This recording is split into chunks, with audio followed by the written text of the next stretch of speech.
Hi everyone, it's Chaplain April. I thought I would do a quick book haul today because my latest Amazon order has come in. So I actually ordered these books online instead of going down the street here. But I'm not too impressed with the prices because you can find good prices on books on Amazon, but then the shipping kind of doesn't make sense. Why then you're paying double triple for shipping, so you might as well just go down the street and buy a book. So I'm probably not going to order from them much from now on. Sorry Amazon, I'm just really disappointed in these shipping prices. So I think they went up recently. So book number one that I ordered, when I was growing up, and I would say in my early teens, I started reading all the books that my dad had in his library. So, he was a missionary. My parents were missionaries. My dad was a pastor, also an apostle. So he had an extensive library of Christian books. And a lot of the books that he had were early Christian, like the early Christian fathers and people of the faith that were prominent years ago, 100, 150, 200 years ago. So I really got exposed to quite a bit of a diverse, diverse. I'm getting a text here. My son says he loves me. Okay, great. A lot of diversity in my dad's library. He also, he's very into charismatic type stuff. So he would have a lot of Kenneth Hagin and Copeland and all that, and I don't really have too much of that. I am charismatic, but anyway, you know how it is. So I kind of have a little bit of everything here, but one of the books that I read that my dad had was Maria Woodworth Etter. This is not the book that I read. He had a really thick book of hers that I think was more her autobiography or her biography. It was all about her life. But she was an evangelist in, he's still texting me. Now I'm getting kisses. My cat is toppling things over behind me. Yeah, the life of a mom. All right. So we'll just read a little bit about her. And so I was telling you earlier in one of my other book hauls that I love women in ministry. So as a minister, I didn't set out to be a minister. I actually set out to not be a minister. And then the Lord kind of, pulled me into all of this. But I admire women like this because back then, how much harder was it? If it is hard for women ministers today, I cannot imagine how hard it was for them this long ago. So she is one of the best remembered evangelists of the late 19th and 20th centuries. This enigmatic woman was a subject of controversy and persecution throughout her lifetime. The development of her unique ministry career was characterized by demonstration of the supernatural power of God, is the subject of this fresh new account of her life. Oh, so this is a biography. Well, I guess they condensed it down. I lost my place. It examines dramatic facets of her ministry which have been omitted in prior studies. She played a pivotal role in the early development of the Pentecostal movement. In historic terms, she bridged the gap between the holiness movement of the 19th century and the fledgling Pentecostal movement of the 20th century. Her life and ministry careers stand relevant today as a dramatic example of what God can accomplish through a chosen and submitted vessel. And one of the most amazing things that I read about her, and you guys are going to think this is fantastical and not possible and all this, but you're talking to someone that firmly believes that anything and everything is possible with God. He can do anything, and he can do whatever he wants to do. If he chooses to do something fantastical like this, he can. I mean, it's not our position to tell him no or that it didn't happen. But I guess she was preaching, and she was pointing her finger, preaching, and then she just froze for, I don't know, was it 24, 48 hours or something? So I'm really interested to know if that is in this book. And I mean, it was witnessed by crowds of people, whoever was there at the time, and it was probably in the papers and all this. So there's a lot of things in history, the history of Christian people and things that they have done that has been documented in newspapers along the way. Um, one time when we went to LA, we went to Azusa Street, and that is where the Azusa Street revival started, and that is like kind of the birthing of Pentecostalism. There was like nothing there. It's like downtown LA, and there's like nothing, but it does say Azusa Street. And so you can get books on the Azusa Street revival. I mean, a lot of these things are documented in newspapers, and people know about it. People that were there, it's it was well known at the time. And we're not talking about it today, but it did happen. So this is one that I just cannot wait to delve into. Another thing that I got, and these all came like random days, so they didn't come in one big shipment. I had like 4 different shipments, so I don't really like that either. But so this is a new translation, and it is called the Tree of Life version of the Holy Scriptures. I have been watching, I like to watch Rabbi Jonathan Bernis, and I've been hearing about this through just watching his show. I love his show, just amazing guy. And so he is a Jewish rabbi, but he is Messianic. He believes in Jesus, he follows Jesus. So, and he, different than Rabbi Schneider, he does not wear the tallit and all of the garb. Rabbi Schneider does, but Jonathan Bernis is just, you wouldn't even know he's a rabbi by looking at him. But awesome guy. And I love his show. He has had, several people that have written prominent books. What is this guy that he knows? The Harbinger. He's had that guy on there that wrote The Harbinger. I guess they know each other. He's got lots of prominent people on there. So he had this lady one time that had a part in developing this translation. And I'm sorry I keep reading things to you guys, but it's just the best way for me to, so that a lot of times I can't remember the right words, and I don't want to use the wrong words. So I'm just going to read. This is an authentic Jewish translation of Holy Scripture.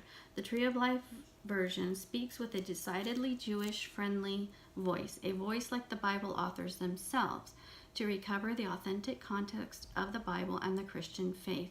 Jesus' death and resurrection were not the beginning of a new religion, but the fulfillment of the covenant God made with his chosen and called out people. I love the word covenant. We have to do a study on covenant. It's really neat, fascinating. Yet most Bible translations lose the connection to the Jewish nature of the Bible. And that is something my mentor taught me, because she considers herself Jewish, a Messianic Jew.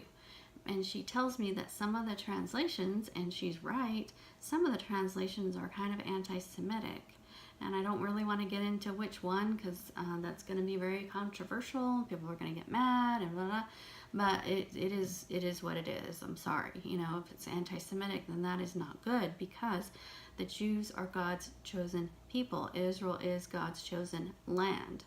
We don't want to be anti-Semitic. Like, that is anti-God. It's anti the Bible. It's just not. It's not something we want. So any translation or version of the Bible that is that way, I will no longer read. Honestly, I just will not. So it goes on to say, as a result, biblical books that were written to Jews, for Jews, and about Jews lose a critical element, their actual Jewish essence. So the whole goal of this translation is to put that Jewish essence back into the scriptures. It's a new Bible translation produced by Messianic Jewish and Christian scholars, which highlights the rich Hebrew roots of the Christian faith by restoring the Jewish order of the books of the Old Testament. So that is going to be fascinating. So the Old Testament, if you have memorized the order of the books, it's going to be different here. The Jewish name of the Messiah, Yeshua, reverence for the four-letter unspoken name of God. In Hebrew, they spell God a certain way. It doesn't have, Hebrew does not have vowel in it. So anyway, the Hebrew transliterated terms such as shalom, shofar, and Shabbat, and more. So I heard her, I don't think her name is on here. I can't remember the lady's name, but okay, Jack Hayford says the Tree of Life version is a miracle in motion. I am so excited. I bought 2 of these because my mentor has given me several Bibles, some of which I have not even shown yet on here. Very, very interesting and different Bibles, versions, translations, and she's taught me a lot. And one day I was telling her about this. I said, don't you want to order the Tree of Life version? And she said, what is that? And I thought, what? I'm actually telling her something she doesn't know about? I got so excited that I promptly ordered 2 so that I could give her one, because she has given me so much. And I just sent this to her, what I read, and she said she's so excited about looking at this. So I cannot wait, because we usually meet once a week. We set apart a whole day to meet. And we study for hours and hours on end sometimes, you guys. Like, I will meet her. I go to her house at 9:30 in the morning, and I don't leave there until 4 or 5 a lot of times. And back when I was going through really, really hard problems and stuff, I would do that 2 and 3 times a week. I mean, this lady really has, God has used her to basically almost, I mean, if I can get right down to it, basically saved my life, because I went through such a hard time that I did not even want to live anymore. I don't even know why I'm going into that, but I'm not ashamed of it. It's just, it is what it is. If you knew how hard I went through, you would know why. So I don't know if I'm going to talk about that at some point. I am going to write my own book. I'm trying to write my own book now, and I don't know how much of that I'm going to put in there. So I'm just waiting on God to allow me to talk about certain things. I don't want to just blab things out unless it's something that He wants me to talk about. And that involves divorce and everything. And so I will talk about divorce, I'm sure, at some point. So I also, and I kept these so I could open them on here. I thought that would be a little more exciting. This is, I knew that's what this was. It's the Language of Judaism. My mentor told me about this, and now I can't remember what she was telling me about it, but it's really exciting. Let's see if I can figure this out real quick here. It's exciting and unique for a variety of reasons. It reveals the meaning of many terms and concepts that are vital to an understanding of Judaism. But more important, Rabbi Glustrom's vast knowledge of the material allows him to present each term in the precise context required to allow even beginners to understand it fully. So they're talking about a lot of these Jewish concepts, mitzvah, midrash, teshuvah, tanakh, and all that. So it's a dictionary of terms, but it is also a complete exposition of the context and significance of those terms. So, she uses this a lot, and so that's going to go really well with this new Jewish translation that I have. And to help me understand, we all need to understand the Jewish roots. Jesus was a Jew. I have Jewish blood. If they say if you even have 1 drop of Jewish blood, then you're Jewish. And I have a small percentage. One of these days I will show my ancestry thing that I did. Okay, so there's one more, and this one is tiny. I thought I had ordered 5 different books, but I had ordered some other stuff. I had ordered a Celtic cross. I should have shown that. In a Lenox China Celtic cross. I love Lenox China, and I'm going to replace all my China one of these days. So I bought this cross that will go really beautifully with that. And I have Irish roots also. Actually, the majority of my roots was Irish. So a Celtic cross, I mean, you can't go wrong with that. So this is Watchman Nee. It is The Normal Christian Life. So a lot of people read Watchman Nee, and I never have read any of his stuff. So let's just see here. This is a Christian classic.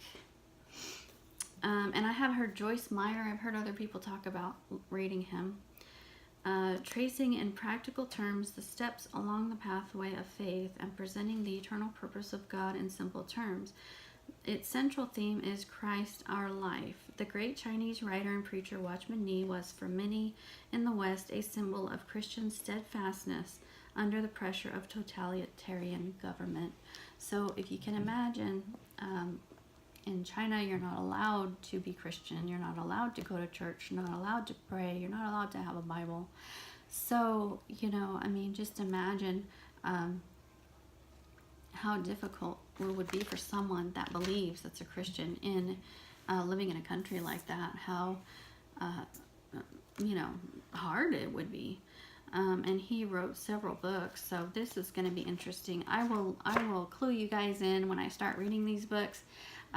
So I'm going to give you a little update here on my videos. So what I have decided is that I always want to do at least a video a week, and maybe more if I can do more. So I'm thinking about doing something called Teaching Tuesdays, where I do my studies on Tuesday, whatever is next. So I usually announce what I'm going to teach about the next time on that video. So then that would be the next Tuesday. So you could look for the video to be uploaded sometime on Tuesday. I'm trying to get on track here. I am trying to get a schedule going. So it's really difficult for me to get on schedule, just because that has been like the hardest thing for me in my life, is to get on a schedule because of the way that I was raised and everything. I'm not trying to make excuses. I'm just trying to give you an idea of why. I'm trying to give a reason.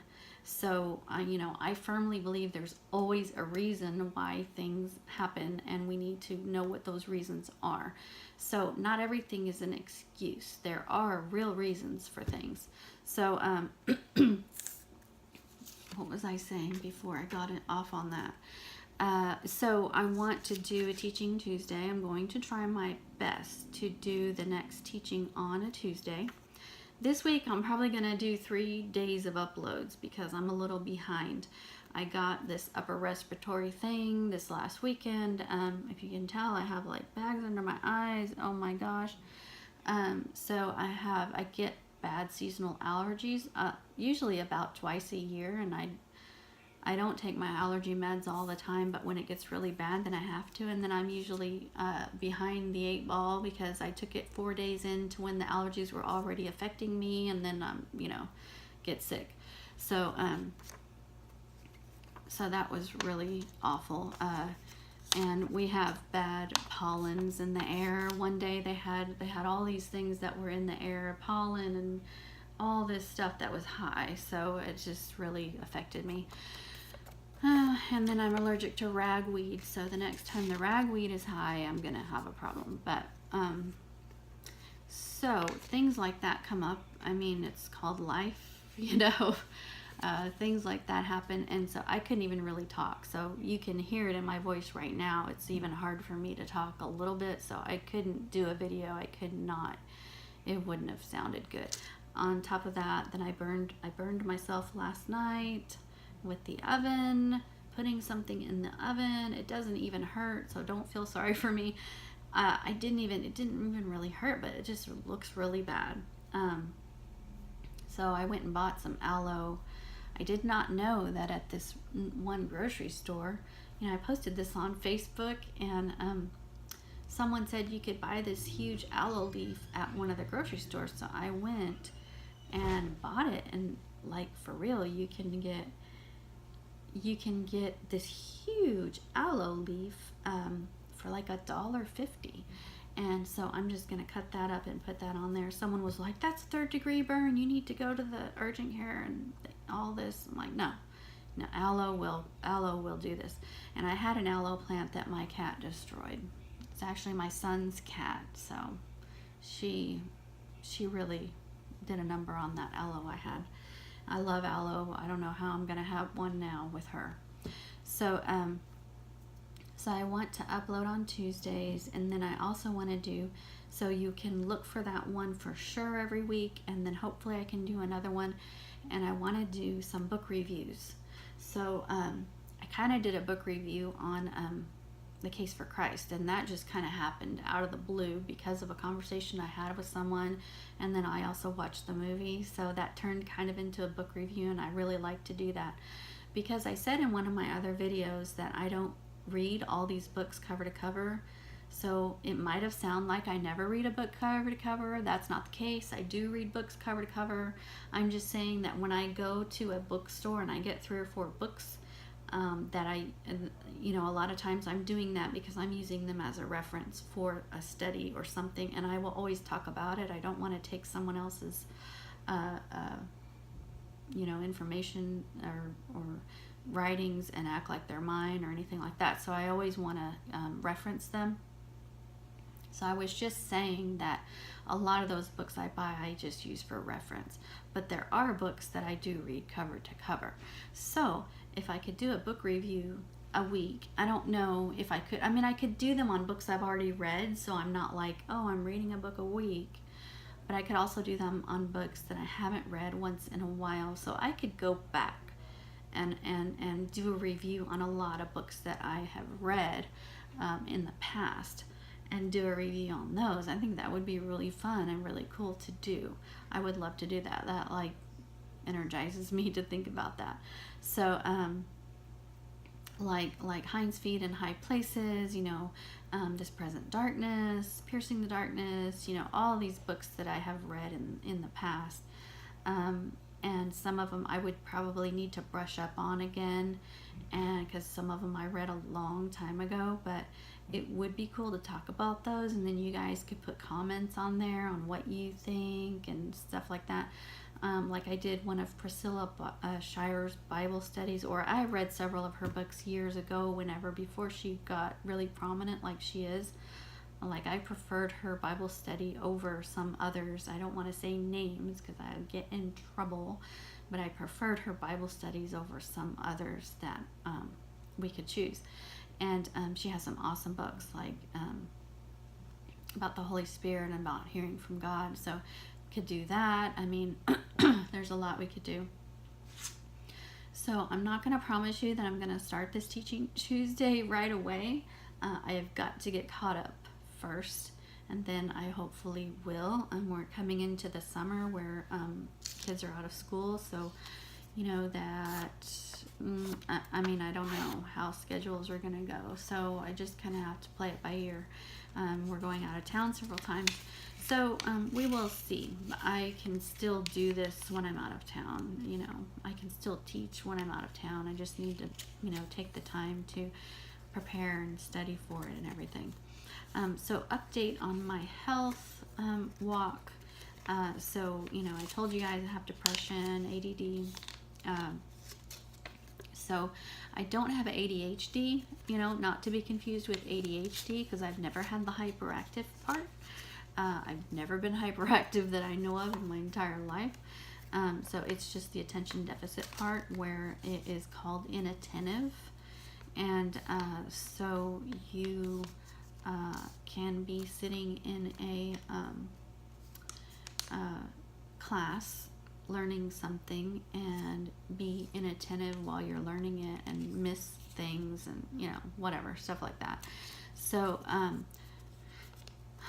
according to my doctor who diagnosed that, she said that most likely I had attention deficit since I was young, and it was undiagnosed because I did not have the hyperactive part, so nobody noticed it. I mean, you know, didn't notice it. So, but I noticed internally that there was something wrong, and I tried to compensate for it, which created depression. So that is her take on the whole depression thing that I have. And I was talking a little bit about chronic illness the other day. I mentioned claustrophobia, which is really not a chronic illness. I corrected that. I wrote that in my notes that that is an anxiety disorder. Anyway, it's still serious. But depression really is a chronic illness, and one of the things that goes with it is, lucky me, is incredible fatigue. So that is the main thing that I deal with every day in my life, is incredible fatigue, and really for no reason whatsoever. There's just no reason. I mean, I get out of the bed in the morning, I'm fatigued. I do one or two things in the house, I'm fatigued. I mean, I just never really feel rested. I mean, it doesn't matter how long I sleep or what. So I've just learned how to deal with it, but lately the fatigue has gotten even worse for some odd, crazy reason that I can't figure out. So I went to a doctor's appointment today. They're switching my medicine. So I see this one doctor once a month. I've been seeing her once a month for years. I've been seeing a doctor once a month for this specific thing for years. So they change your medications a lot, and that makes it difficult because all the side effects, so you never know what side effect you're going to have from what medicine, and then you get used to it, and then they change it, and then they add something else, and it's just a cycle that you get in that you really can't get out of because you have to do something. So I'm also going to go to another doctor just specifically for the fatigue and hopefully get some answers, because there's no reason why it should be worse. And I have always wondered if I should have been diagnosed with chronic fatigue, but I have never been diagnosed with that because I think it's because there's a lot of pain associated with that, and I have never complained of pain. But in hindsight, I have been on some depression medications that mask pain. So that's what I'm going to talk to them about. That I may never have felt the pain because it was masked by these medications. So maybe I do have it. I don't know. So pray with me about that. I'm going to have to do blood tests and all the workups and everything they do. So I'm just praying that I can get some answers, because I've been switching meds off again, on again, this med, that med. I mean, I don't know what else I could even try. It's just nothing works. So that is one of the reasons that I stopped exercising, is because I just have no energy whatsoever to even do it. I mean, what are you going to do? So anyway, that's another story, but I am hoping to get answers as to, and no, I'm not anemic. I mean, all these things people say, yes, no. I mean, I've had this for 20 years. So I've had every test. I mean, not every test, but I've had most of the things that you look for, because it's a process of elimination that they go through from day one to eliminate. Okay, it's not this, it's not this, it's not this, it's not this, it must be this. So I've gone through that. No, I've never been anemic. I've never, all these things. My lab work always comes out pristine. I even had a doctor tell me that I was healthier than she was, and we were the same age, and that my kidneys and whatever, it was all healthier than hers. So, hey. So we will, it's okay. We will find out, hopefully, some answers as to why my husband is chasing the cat. He thinks that she should not be lurking about everywhere. So he definitely does not want her scratching this leather furniture, which she never has, but whatever. So I'm hoping to get some answers, because if I am so healthy and my kidneys and my bladder and all these things is so healthy, and everything is pristine, then why do I feel like crap? Somebody tell me, please. So my mom and my brother have both had thyroid problems, so that kind of runs in my family.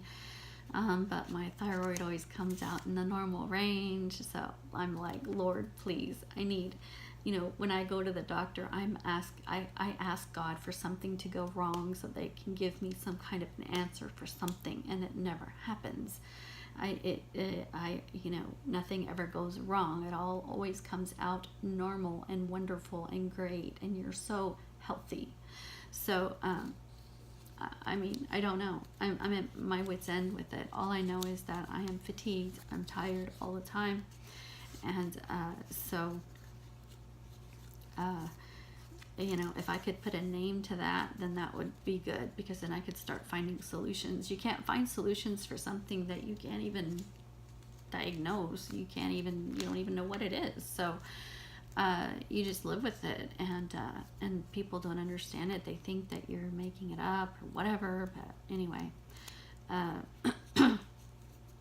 there's lots of side effects of depression, and I have always had the low energy and the fatigue. So praying that I can get through that. So that is one reason why things are a lot more difficult for me. I just get really tired really easily. I kind of have to stay close to home. I have to kind of stay close to my surroundings if I possibly can, because I just don't have the energy to do it. I mean, do not ask me to go on a hike. No, I will not. I won't go. I won't make it. I cannot do things like that. So I go and I do 1 or 2 things a day, and then I come home. And that's why doing these videos is so great for me, because I'm sitting down, I'm reading, that stuff I can do. Anyway, enough about that. You guys have my whole life history now, or whatever, health history, and you can do with it what you want. I mean, I have already been through the whole shame that the church places on it, and depression is not real, and you need to laugh. And I mean, I've been through that whole gamut. I've been shamed and misunderstood and all that. So I'm over it. You guys can think whatever you want. I'm over it. I think the church, there's been such a misunderstanding about stuff in the church, and so I've gone through a really hard time with people judging because they don't understand, and that's okay. I just go with it, whatever. I mean, I know how I feel. I know I don't make things up. I have no reason to make anything up. Trust me, I don't. I would rather be out doing things, and so a lot of times, if you don't go through it, or you don't know someone that does, then you're not going to understand it, and that's just how it is. So anyway, I still have to do the study on peace, and I haven't done that yet because I'm backlogged on a couple of my Spanish videos. So I'm hoping that tomorrow I'll have time. Something comes up every day. My husband and I have a blended family. He has 2 boys and I have 2 boys, so we have 4 boys in our house. No girls. I'm the only girl. Me and the cat, we have to bond together and stick together. It's the only estrogen around here. And they're all varying ages, and they're all in different grades, and they're in 4 different schools. So we have to keep up with a lot of stuff, and they're all in different activities. So this is the last week of school, and the last 3 weeks have been very, very challenging, because it's been the end of this and the end of that, and band concerts and everything. So we've got 3 of them are in band, and they have all different extracurricular activities. One of them is in flag football, another one is in this and that. So sometimes it's a challenge. We have 3 or 4 things to get to in one day, and that's all I can do. I can't do a video after I've done all that because of my energy level. So bear with me. I'm trying to go at the pace that works for me, that I can go at, and I do want to get to a point where I'm doing them regularly on the same day. I am hoping and praying to get to that point. So anyway, depression doesn't mean that you don't have joy, and that you can't live a happy, normal life as much as you can. So I'm a testament to that. And you know, I talked about that in my Fruit of the Spirit of Joy video. And, you know, that might be hard for people to understand, but it makes a lot of sense to me. So anyway, you guys are awesome. You know, I don't have that many subscribers. Every day I'm like, oh gosh, it's mostly my family and friends, but that's okay. I'm going to continue. I'm not going to stop until I feel like the Lord wants me to. So I'm not going to stop just because I feel like not a whole lot of people are watching. It doesn't matter. You know, all it matters is that I'm doing what I feel like God wants me to do. So until He tells me to stop, I will continue. And you guys are awesome. You know, it's great to grow in the Lord together, and we'll continue to do that. I'm growing every day, you know, and that's why I buy these books. I still love to learn about God's saints, about things that they have done. There's so much we can all learn. And let's not be those Christians that just learn something on Sunday when they go to church. You know, let's not be that. You know, let's think about this every day. You know, we have to eat 3 times a day for our physical bodies. And if we only eat 1 time a week for our spiritual bodies, and when we go to church, that's not good. So think about that. We need to at least eat once a day for our spiritual nutrition. You know, I mean, at least, guys, really. We need to really think more about our spiritual health. And so I mean, obviously I focus more on that than I have on some of my other health categories in my life, and so I'm trying to work on that, on those too. Okay, I'm just rambling. There's other things I could talk about. Maybe I'll do another video, but at least this gets you knowing what I'm thinking about, what's going on, and where this is leading. So you guys take care, and I'm hoping that tomorrow I will be on top of getting back on track. You guys take care.